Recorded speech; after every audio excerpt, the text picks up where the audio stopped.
वापस लो। पीडी शर्मा मुर्दाबाद, एसपी सचिन शर्मा मुर्दाबाद, एसपी सचिन शर्मा मुर्दाबाद।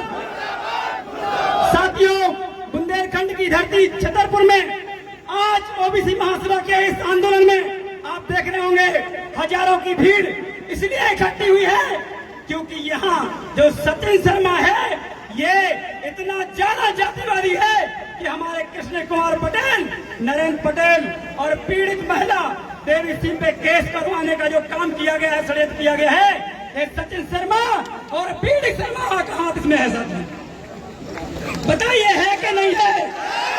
हाथ उठा के बताइए है कि नहीं? सचिन शर्मा का सस्पेंशन होना चाहिए कि नहीं होना चाहिए बताइए?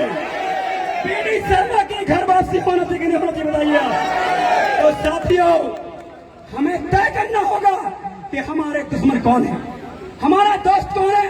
बात सही कह रहे थे भीम आर्मी के बाद साथी कि हमारे लोग हमारे एसटी समाज के, एसटी समाज के साथ जो दुर्व्यवहार करते हैं, जो छुआछूत करते हैं, ये बंद करना पड़ेगा।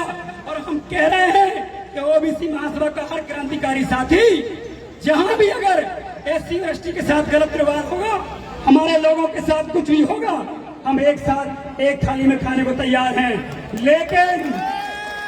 लेकिन मैं एससी समाज के लोगों से भी कहना चाहता हूं, अगर जहां भी फर्जी केस का मामला आता है या आप लोगों के द्वारा गलत तरीके से एक्ट लगाने का प्रयास किया जाता है, आपके लोगों के द्वारा सवर्णों के षड्यंत्र से जो एक्ट लगाने का प्रयास किया जाता है, उसको भी आपको देखना होगा। वो केस लगना नहीं चाहिए, इसकी जिम्मेदारी आपकी होना चाहिए। साथियों, हम एससी और एसटी के एक्ट का बिल्कुल भी विरोध नहीं करते हैं।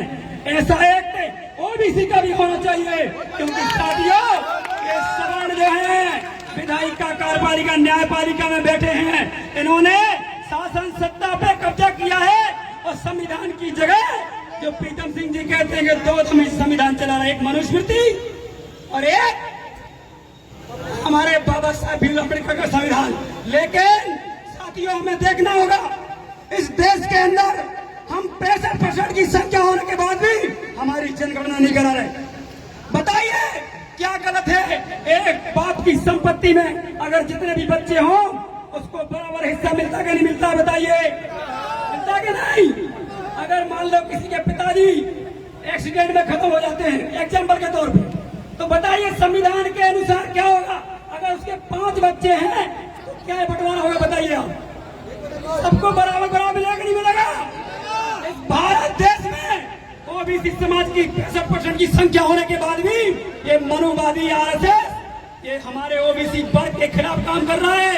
ये जब से बना है तब से लगातार ओबीसी समाज को बर्बाद करने का काम कर रहा है। अगर इस देश में कोई दुश्मन तुम्हारा है तो वो आरएसएस, बीजेपी, कांग्रेस है। साथियों, ये कांग्रेस, बीजेपी, आरएसएस के लोग ये जो सत्ता सत्ता में बैठे हैं, मैं कहना चाहता हूँ आप लोगों को, अगर हिम्मत है तो सड़कों पे मोर्चा खोलने का काम करिए, अपनी पार्टी की दलाली गुलानी काम करने का काम मत करिए। साथियों, ये हम लोग अपना सीना तान के खड़े हैं इनके लिए, लेकिन इनको अपनी पार्टी को लात मार के ओबीसी महासभा ज्वाइन करना पड़ेगी। साथियों, करना चाहिए कि नहीं करना चाहिए? साथियों बताइए।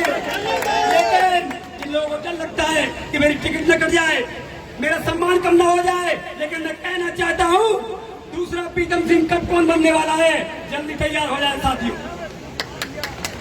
जैसा कि हमारे बगल साहब बैठे हैं, राज साहब बगल साहब, इनकी हिम्मत को दाग देंगे हम। प्रीतम सिंह हो गए, सिद्धार्थ कुशवाहा जी हो गए। मैं लेकिन एक बात जरूर कहूंगा, मनुवादी आपके सामने कहीं नहीं टिक सकता है। आपकी एक जाति के बराबर नहीं है। अगर हम जमात में इकट्ठा हो जाए एसटी, एससी, ओबीसी, तो ये घर में से निकलना बंद कर देंगे साथियों, क्योंकि संविधान हमारा है, संविधान हमारा है। बाबा साहब भीमराव अम्बेडकर ने 340 अनुच्छेद में आपके बाप की दृष्टि करके गए हैं। ये 340 अनुच्छेद में जातिगत जनगणना होना चाहिए और 15(4), 16(4) अनुच्छेद में आपको प्रमोशन में आरक्षण होना चाहिए।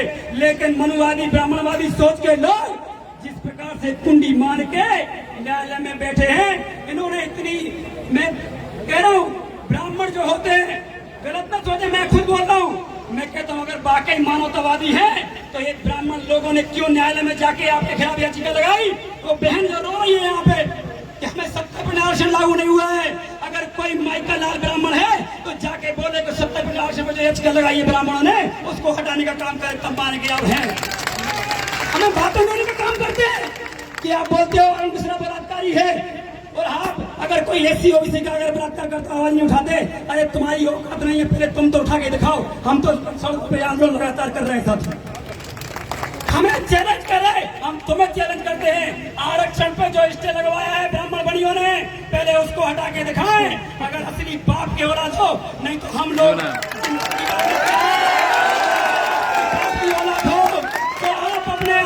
हमारे आरक्षण पर जो स्टे लगवाया है उसको हटाइए, फिर भाईचारा स्थापित करने की बात करिए।